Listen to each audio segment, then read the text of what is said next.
আসসালামু আলাইকুম। চলে আসলাম আজকে মার্কেট ওভারভিউ নিয়ে। আমাদের আজকে মার্কেট ওভারভিউতে দেখা যাচ্ছে যে আমাদের মার্কেটে আজকে 888 কোটি টাকা লেনদেন হয়েছে। এখন এই 888 কোটি টাকা লেনদেন হলেও আজকে 163টা শেয়ারের দাম বৃদ্ধি পেয়েছে। পক্ষান্তরে দাম কমছে 196টা স্টকের। ফলে আজকে লেনদেন দেখে বোঝা যাচ্ছে যে আজকে প্রফিট টেকের পরিমাণ বেশি ছিল। আর এবার আমরা দেখি কোন স্টকগুলোয় সবথেকে বেশি লেনদেন হয়েছে। আজকে সবথেকে বেশি লেনদেন হয়েছে এশিয়াটিক ল্যাব, ফেক ডিল, তারপর হচ্ছে আপনার ওরিয়ন ফার্মা, সালভো কেমিক্যাল, যদি দুটো প্রফিট টেক হয়েছে, আফতাব অটো, বি সেসারি। অর্থাৎ এই শেয়ারগুলো ছিল আজকে মার্কেট লিডার বলা যায়। আর আজকে টপ সেক্টর ছিল বাই গেইনার দিক থেকে ইন্স্যুরেন্স, তারপরে টেক্সটাইল। আর গতকালের মতন আজকেও ফার্মাসিউটিক্যাল অ্যান্ড কেমিক্যাল আজকেও টপ সেক্টর ছিল টাকা পয়সা লেনদেনের দিক থেকে। তারপরে ছিল টেক্সটাইল, অর্থাৎ টেক্সটাইল একটা প্রতিধ্বনি শোনা যাচ্ছে ফার্মাসিউটিক্যাল এবং ইন্স্যুরেন্সের সাথে সাথে। আচ্ছা, এবার আমরা একটু টপস এসে ঢুকি। খান ব্রাদার্স প্রথমে আছে। আচ্ছা, খান ব্রাদার্স শেয়ারটা এটা আছে এখন 140 টাকা। এটা কিন্তু পরপর হল্টেড হয়ে হয়ে কিন্তু উপরে উঠতেছে। তার মানে কোনো সাধারণ বিনিয়োগকারী কিন্তু এই শেয়ারকে এত উপরে তুলতে পারবে না, প্রতিদিন হোল্ড করতে পারবে না, কারণ সাধারণ বিনিয়োগকারী এত বেশি ধৈর্য থাকে না। তাহলে এক্ষেত্রে বলা যায় যখন একটা শেয়ার পরপর যখন হল্টেড হয়, তাহলে বলা যায় কোনো বড় বিনিয়োগকারী বা প্রাতিষ্ঠানিক বিনিয়োগকারী এই শেয়ারকে সে চাচ্ছে যে আরও দাম বাড়ুক। তাহলে এখন তার আপকামিং রেজিস্ট্যান্টটা কত আছে? একদম 180তে আছে তার আপকামিং রেজিস্ট্যান্ট। আচ্ছা, এরপর আমাদের যে শেয়ারটা দেখবো সেটা হচ্ছে গোল্ডেন সন। আচ্ছা, গোল্ডেন সনের 22 টাকা একটা রেজিস্ট্যান্ট আছে, তার ভলিউমটা ভালো আছে। যদি 22 টাকা রেজিস্ট্যান্ট সে পার হতে পারে, তাহলে পরবর্তী রেজিস্ট্যান্ট হবে 28 টাকার দিকে, 27-28 টাকা। আচ্ছা, আমরা মিরাকল ইন্ডাস্ট্রিজটা দেখি। আচ্ছা, মিরাকল ইন্ডাস্ট্রিজ অনেক দিন ধরেই সে চেষ্টা করতেছিল উপরে ওঠার। এখন সে আজকে তার রেজিস্ট্যান্টটা সুয়েছে বলা যায়, এখনও পার হয় নাই। যদি রেজিস্ট্যান্টটা পার হয়, তাহলে সে 40 টাকার কাছাকাছি যেতে পারে তার রেজিস্ট্যান্ট অনুযায়ী, টেকনিক্যাল অ্যানালাইসিস অনুযায়ী।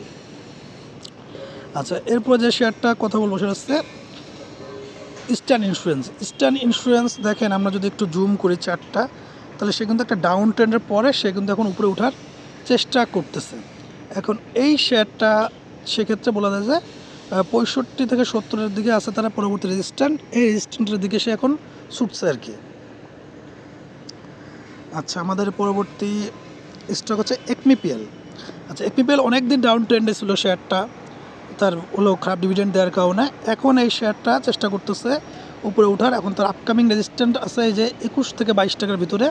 এই 21-22 টাকা যদি সে পার হতে পারে, তার পরবর্তী রেজিস্ট্যান্ট হবে এই 23-24 টাকার দিকে। এখন আপাতত একমিপিএলের এরকমই। আচ্ছা, লাস্ট আমরা যে শেয়ারটা নিয়ে কথা বলবো কেটিএল। আচ্ছা, কেটিএল শেয়ারটাও উপরে ওঠার চেষ্টা করতেছে, 16 টাকা তার রেজিস্ট্যান্ট। এখন আশা করি সে তার রেজিস্ট্যান্টের দিকে যাবে। আচ্ছা, এরপরে আমরা একটু টপ ভ্যালুতে যাই।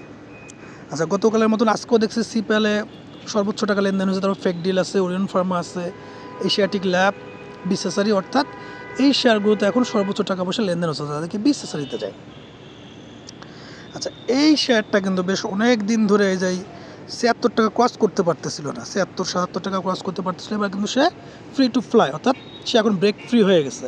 ব্রেকআউট এন্ট্রি এখন বলা যায়, সে ব্রেকআউট পার হয়ে গেছে।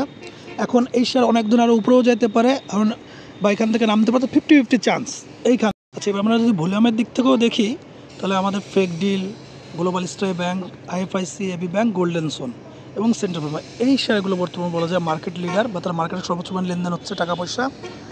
আচ্ছা, এখন সর্বশেষ যে কথাগুলো বলবো আমাদের মার্কেট ওভারভিউতে, যে দেখেন আমি এখানে অনেকগুলো শেয়ারের নাম বলছি, অনেকগুলো শেয়ারের কথা বলছি।